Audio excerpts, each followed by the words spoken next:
হে ৰাজন, মায়াময় অনিত্য সংসাৰৰ মায়া ভেদ কৰিবৰ বাবে ভাগৱতত শৰণ লোৱা। প্ৰভু নাৰায়ণে তোমাক উদ্ধাৰ কৰিব।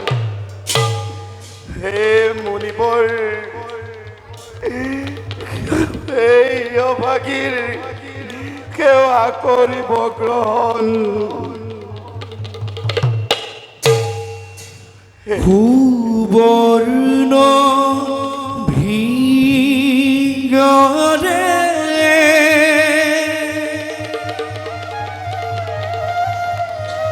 পখালিলা ভৰি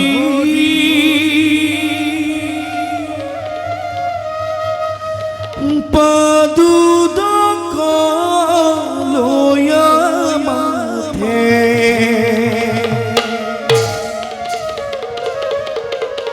গন্ধে পুষ্পে ধূপে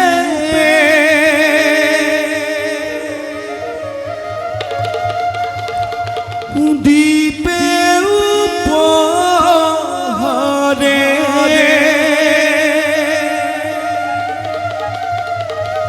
পূজিলাম পৃথিবীনাথে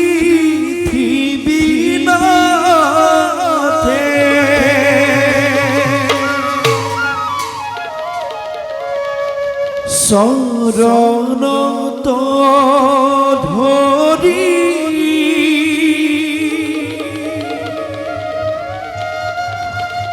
বুলিলম তুতি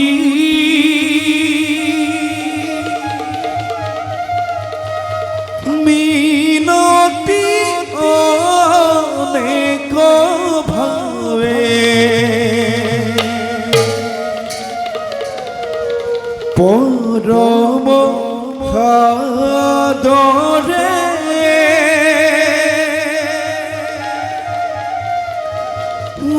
আপোনাক নিপে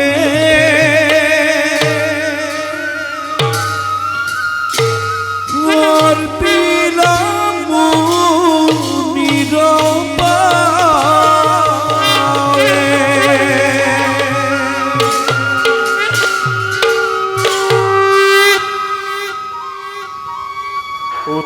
কল্যাণ বস্তু উঠা ৰাজন, তোমাৰ প্ৰেম ভক্তিত আমি সন্তুষ্ট। এবে তুমি যি প্ৰশ্ন সুধিব বিচাৰা সোধা, আমিও তোমাৰ প্ৰশ্নৰ যথাযথ উত্তৰ দিবলৈ চেষ্টা কৰিম। এবে তুমিও আসন গ্ৰহণ কৰা।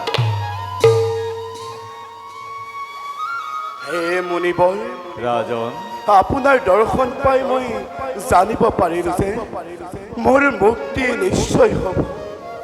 বাৰু মুনিবৰ, প্ৰথমে আপুনি মোক কওক, আমি মনুষ্যই কি কৰ্ম কৰিব লাগে, কি কৰ্ম আমি নকৰিব লাগে, কাক আমি পুজিব লাগে, কাক আমি পুজিব নালাগে। ৰাজন, মুনিবৰ, তুমি যি প্ৰশ্ন কৰিছা এই প্ৰশ্ন মানৱৰ সবাতোকৈ শ্ৰেষ্ঠ প্ৰশ্ন। মুনিবৰ, জগতৰ বহুতো ঋষি মুনিয়ে ব্ৰহ্মা শিৱ আদি দেৱতাসকলকে শ্ৰেষ্ঠ বুলি ভাবে, কিন্তু প্ৰকৃততে সেইটো সত্য নহয়।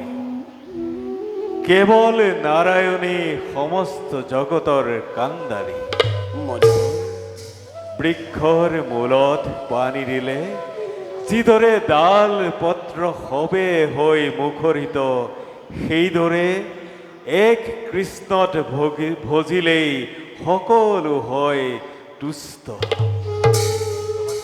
এতেকে একচিত্ত হৈ কৃষ্ণক ভজন আৰু স্মৰণ কৰি তেখেতৰ পাদ পদ্ম স্মৰণেই জীৱন জন্মৰ সফল। ৰাজন, মুনিবৰ, মুখ্য সাধন আৰু জগতৰ হিত চিন্তাই সবাতোকৈ শ্ৰেষ্ঠ। বাৰু মণিবৰ, এই মৰ্ত্যৰ ভূমিত জন্ম লৈ মনুষ্যই কেনেদৰে মায়া মোহৰ পৰা মুক্তি পাব পাৰে? শুনা ৰাজন, যিজনে মায়াৰ দ্বাৰা আৱৰি মুখ্য সাধনৰ বাবে মায়া ছেদ নকৰি পৰম ব্ৰহ্মক ধ্যান নকৰে, তেওঁ কেতিয়াই এই সংসাৰৰ একো অৰ্থ বুজিব নোৱাৰিব। কেৱল হৰিৰ গুণ জ্ঞান আৰু তেখেতৰ চৰণ সাধনেই মুখ্য সাধনৰ মুখ্য উপায়। ভাল মণিবৰ, বাৰু আপোনাৰ কথাৰ পৰাই মোৰ মনৰ বহুখিনি অন্ধকাৰ হ'ল দূৰ। মণিবৰ, ৰাজা। আপোনাক মই পুনৰবাৰ কৰিছোঁ অনুৰোধ, কৃপা কৰি মোক দ্বাদশ স্কন্ধ ভাগৱতৰ স্মৰণ কৰাওক মণিবৰ। শুনা ৰাজন,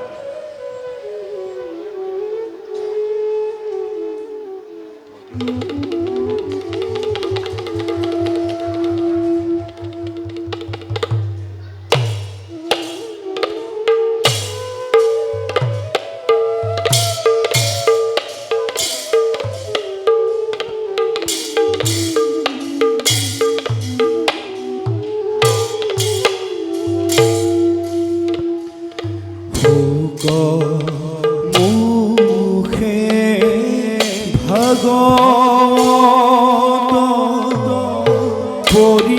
পৰীক্ষিতে পাইলা, তেতিক্ষণে মহাৰাজে আত্মজ্ঞান লভিলা। আৰ সব নামাত্ৰকে যাৰ পুণ্য লাভ হয়, সেই ভাগৱত পদ জ্ঞানী জনে লয়।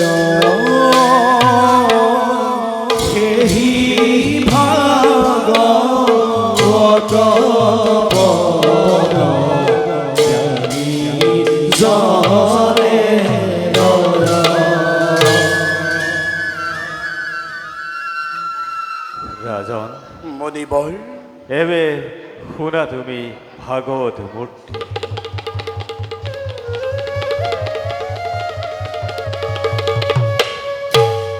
প্ৰথম দ্বিতীয় স্কন্ধে শৰণ দূত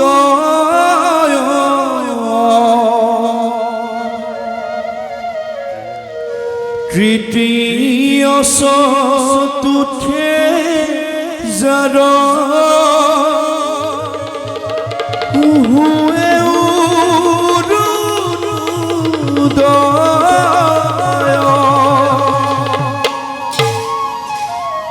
হে ৰাম নাভিদেশে পঞ্চমেশ স্তহে স্থল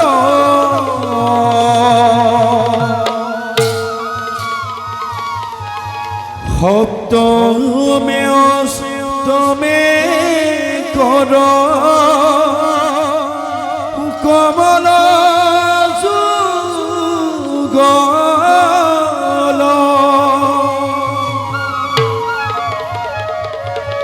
কণ্ঠ দেখে নৱমদ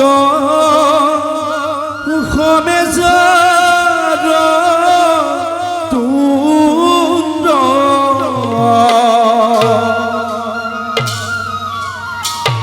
একাদশে ললা তদ দোষে ভৈলা মুন্দ হেৰা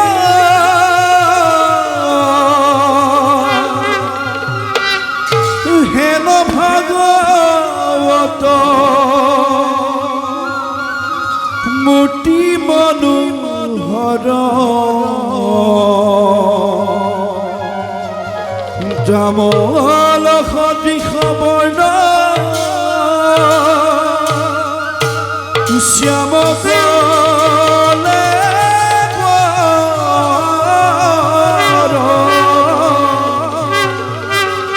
হৰি ৰাম ৰাম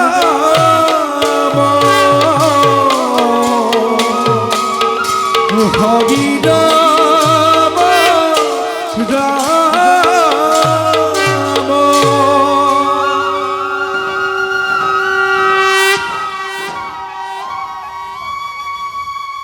হে জ্ঞানে পিপাসু পাণ্ডৱ নন্দন, অদিবৰ মহাভাগৱতৰ মহা জ্ঞান লাভ কৰি তুমিও তৰিলা আৰু আমিও ধন্য হলো।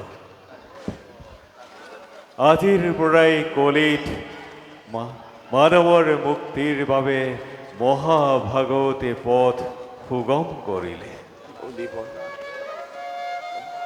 হে মুনিবৰ আপোনাকে অশেষ ধন্যবাদ।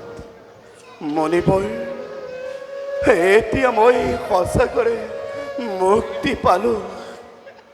মুনিবৰ জীৱনৰ এই অন্তিম বেলিকাত প্ৰভুৰ চৰণত মই কটাব বিচাৰিছো। মুনিবৰ এবাৰলৈ মই প্ৰভুৰ চৰণ যুগল চাব বিচাৰিছো। মুনিবৰ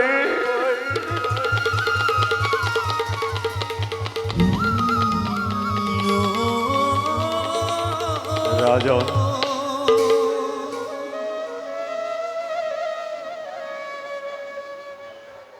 এতিয়া তুমি এই গংগাৰ তীৰত উত্তৰলৈ মুখ কৰি মাধৱক স্মৰণ কৰি হৃদয়স্থিত কৰা। শৰীৰ নিশ্চল আৰু মন স্থিৰ কৰি ব্ৰহ্মময় হৈ মাধৱক স্মৰণ কৰা। তোমাৰ মনোবাঞ্ছা নিশ্চয় পূৰ্ণ হ'ব। আমিও এবে ঋষি খবৰ সহিতে বিদায় মাগিলো। ওম নমো ভাগৱতে বাসুদেবায় নমঃ। ওম নমো ভাগৱতে বাসুদেবায় নমঃ। ওম নমো ভাগৱতে বাসুদেবায় নমঃ।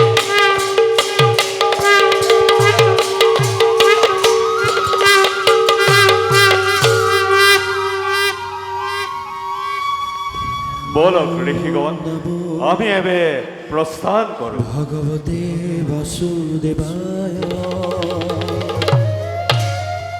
ওম নমো ভগবতে বাসুদেবায় ওম নমো ভগবতে বাসুদেবায়